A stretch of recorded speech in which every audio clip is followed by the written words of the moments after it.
Once upon a time, there was a little girl who lived in a village by a forest. Whenever she went out, she wore a red hooded cape.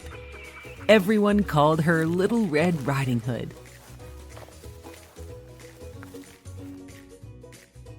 One day, her mother baked some cakes, and she asked Little Red Riding Hood to take them to her grandmother, who lived in the forest. Little Red Riding Hood was very excited and happy to go visit her grandmother. Her mother packed up the cakes in a basket and reminded Little Red Riding Hood to not waste time and go straight to her grandmother's house and to not talk to strangers.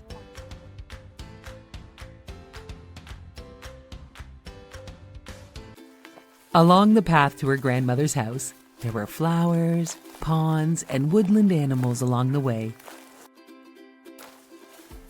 And Little Red Riding Hood took her time and enjoyed them all. Then, all of a sudden, a wolf was beside her, asking, "Well, Little Red Riding Hood, what are you doing here?" She told him she was on her way to visit her grandmother's house in the forest. The wolf wanted to gobble up Little Red Riding Hood, but he noticed a woodcutter coming along. So the wolf thought of a plan. "Well, where does your grandmother live?" the wolf asked. Little Red Riding Hood answered, "She lives over the bridge and past the lake," she told the wolf. "Let's play a game and race to your grandmother's house to see who can get there first," said the wolf. "Okay," said Little Red Riding Hood as she ran towards her grandmother's house as fast as she could. The wolf knew a secret path that was far quicker and ran towards her grandmother's house to beat Little Red Riding Hood in the race. The wolf knocked on the grandmother's door, and she asked, "Is that you, Little Red Riding Hood?" The wolf was able to disguise his voice very well, and he replied, "Yes, grandmother, it is me." "Oh, come in, my dear Little Red Riding Hood," said grandmother. To her surprise, the big bad wolf ran in and gobbled her up. The wolf then dressed up to disguise himself as the grandmother. He put on her nightcoat and nightcap and jumped in her bed. Very soon after, Little Red Riding Hood knocked on the door. The wolf disguised his voice again and asked, "Who is it?" "It's me," said Little Red Riding Hood. "Oh, do come in, dear," crackled the wolf. When Little Red Riding Hood saw her grandmother, she barely recognized her and thought her voice sounded strange. As Little Red Riding Hood got closer, she noticed her grandmother's ears were so big and asked, "Grandmother, what big ears you have." "All the better to hear you with, my dear," croaked the wolf. "But, grandmother, what big eyes you have." "All the better to see you with, my sweet girl," replied her grandmother, who was really the wolf. "But, grandmother, what big teeth you have," said Little Red Riding Hood, feeling very scared. "All the better to eat you with," roared the wolf as he leapt from the bed towards Little Red Riding Hood. She ran towards the door as fast as she could. And now she could fully see that it was not her grandmother, but the big bad wolf. As she was trying to escape, she yelled, "Help!" in her loudest voice. "Help!" Cutter, who was working in the forest, heard Little Red Riding Hood's cries for help and ran to help her.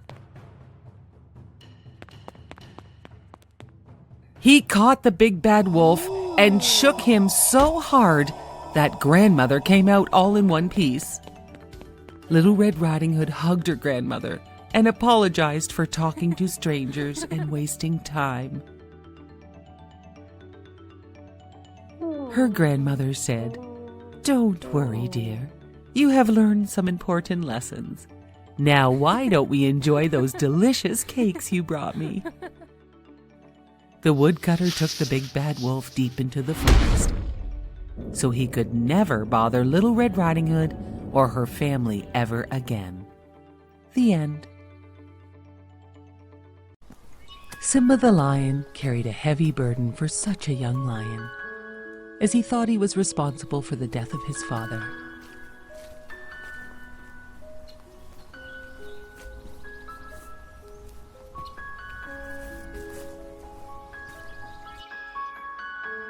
His meerkat, warthog, and other animal friends wanted to help Simba laugh again. "You must put the past behind you," they all told him. "Hakuna Matata!" Hakuna Matata means no worries, they told Simba. Soon Simba felt much better as he joined his animal friends.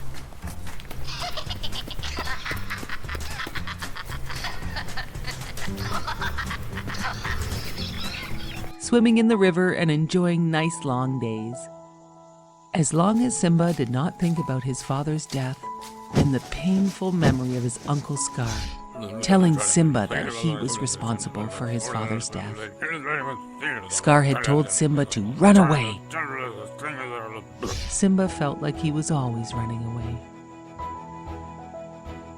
One day, while playing, a beautiful lioness chased Simba's friend the warthog. She wanted to eat him. The warthog was very scared.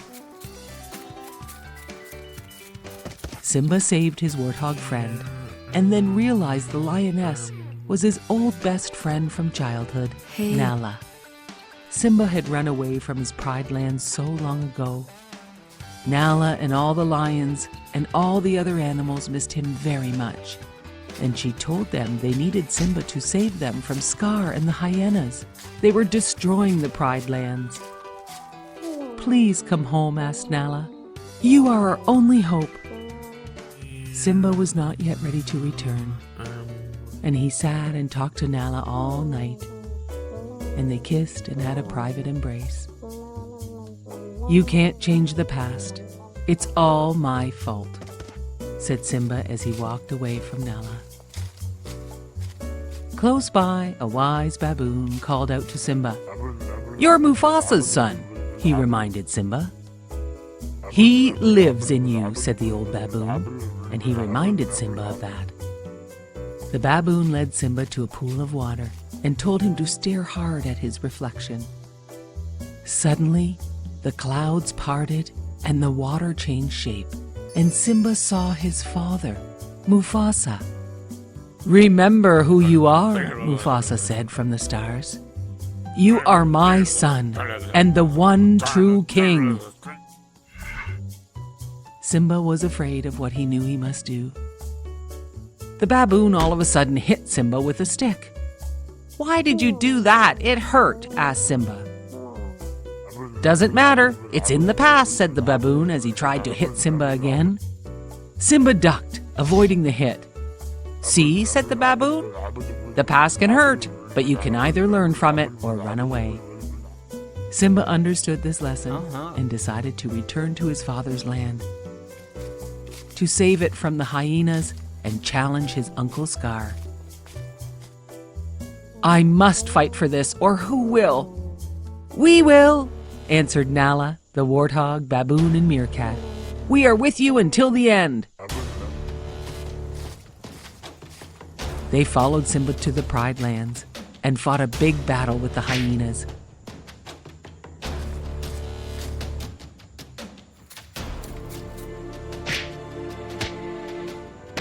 Simba fought his evil Uncle Scar.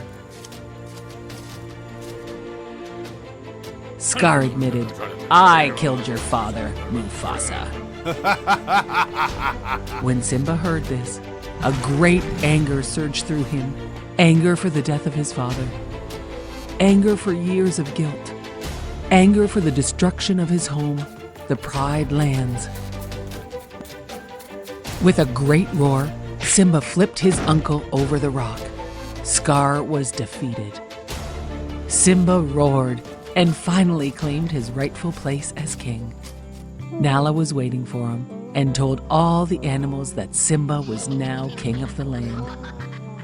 As news of Simba's return spread across the vast land, all of the animals once again roamed free. The land began to heal, and Simba and Nala ruled as king and queen.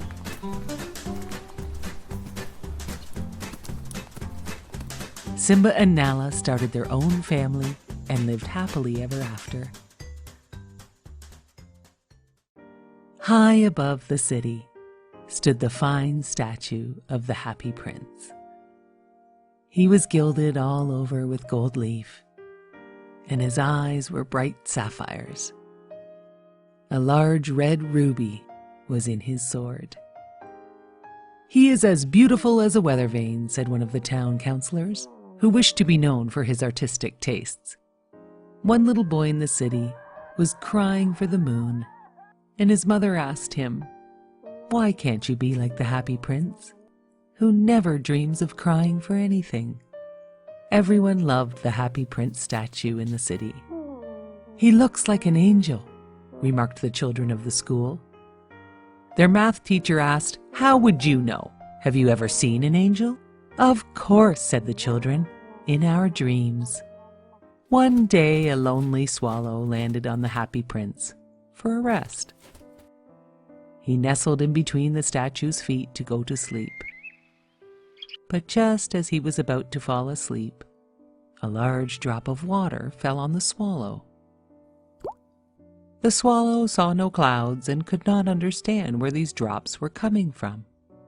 The swallow looked up and saw the statue's eyes were full of teardrops, and that is where the drops were coming from.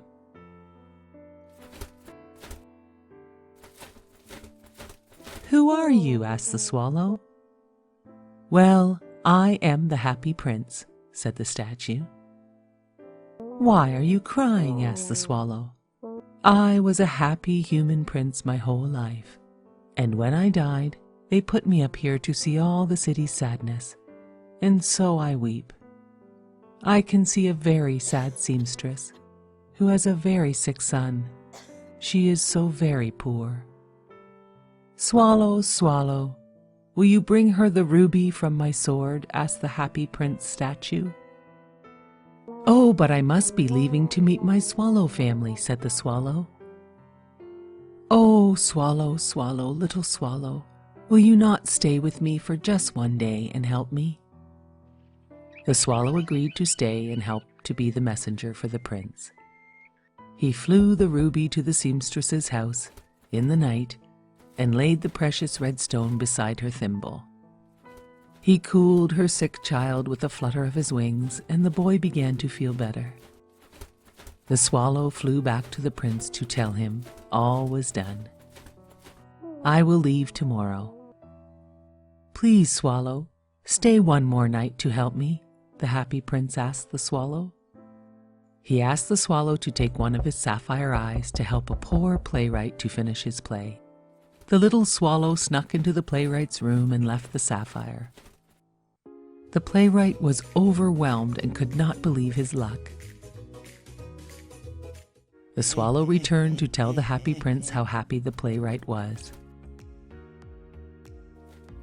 The swallow said goodbye, but the prince asked for his help again, to give his other sapphire eye to the little match girl in the square below. "But if I pluck out your eye, you will be blind." "Do not worry, little swallow.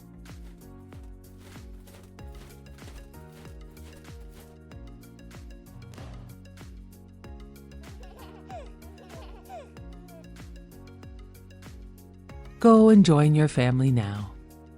But the little swallow insisted on staying forever with the Happy Prince. The Happy Prince asked the swallow to take each leaf of his gold to help the poor in his city, and so the swallow did, as the Happy Prince asked, leaving the Happy Prince looking quite dull. The swallow stayed too long, and the cold winter made him very sick.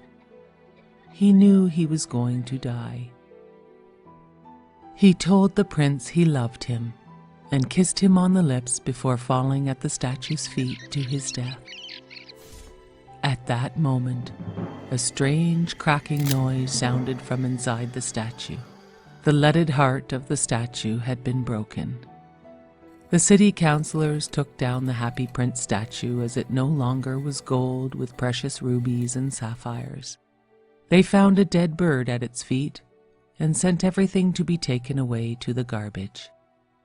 God was looking down and sent 2 of his angels to bring the 2 most precious things from the city to him. The angels found the dead bird and the broken leaded heart and statue and brought them to God. God thanked them so much. He brought the little swallow back to life and repaired the statue and his broken heart. And he put them in his Garden of Eden for the little swallow to sing forever and live with his Happy Prince statue. One day, the infant son of research scientists who were working in the jungle wandered off when they were not looking. The small baby boy was found by Bagheera, the very nice Black Panther. Bagheera thought the baby would be safer with the wolves and their baby cubs. Bagheera left the baby for the mother wolf to find.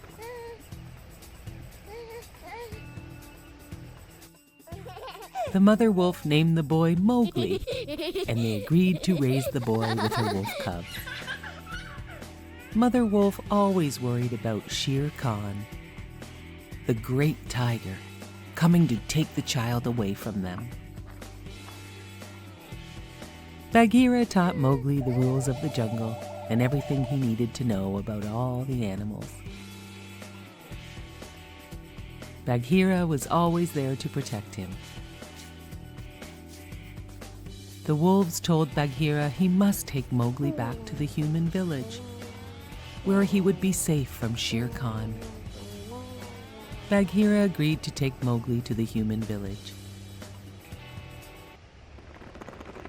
But when he tried, Mowgli got very upset and said he wanted to stay in the jungle with all his animal friends. Mowgli ran off deep into the jungle, where he met a nice new jungle bear friend named Baloo. Baloo and Mowgli played and had a great time. They met some monkeys and their king, who wanted to know how to make fire. Bagheera caught up with Baloo and Mowgli and said they had to get Mowgli to the village. But Mowgli ran away again. He wanted to stay in the jungle. Bagheera and Baloo searched for Mowgli. But the fierce tiger Shere Khan had found Mowgli first. Mowgli, who had grown up around animals his whole life, was not the least bit afraid of Shere Khan, the great tiger. This made Shere Khan very angry. Shere Khan bared his great fangs and let out a giant tiger roar and leapt towards Mowgli. Just then, Bagheera and Baloo arrived. Baloo the bear grabbed the great tiger by the tail and then threw him to the ground with a thud. Baloo had gotten there just in time to save Mowgli. Shere Khan lashed about trying to reach Baloo, but Baloo hung on tight to his tail. Shere Khan tried to shake Baloo loose and cracked his strong tail like a whip.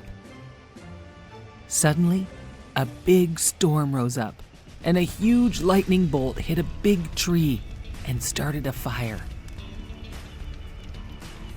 Mowgli knew right away how to help Baloo with the fight against Shere Khan. Shere Khan was very afraid of fire. Mowgli took a branch that was on fire and he ran towards the great tiger. Shere Khan was so afraid of the fire in Mowgli's hand that he ran away deep into the jungle. Bagheera and Baloo cheered. They both knew they would never see Shere Khan around their jungle parts again. Mowgli, Bagheera, and Baloo promised they would never be parted by anything again, They would always be best friends, no matter what. Just then, at the edge of the jungle river, Mowgli saw something he had never seen before. It was a beautiful girl. The beautiful girl was getting water just outside the man's village edge by the river. Bagheera and Baloo were sad, but only for a few moments, as they knew Mowgli had to leave to go to the man village with the girl. They both knew it was the right thing for Mowgli to do. They both saw Mowgli smile as he helped the girl with her water jugs at the river's edge. Then Mowgli waved as he headed towards the man village with the girl. Mowgli's friends knew it was where Mowgli really belonged. They would always be friends no matter where they all lived. Bagheera and Baloo knew they had done the right thing by helping Mowgli find his way safely to his new home, and they all lived happily ever after.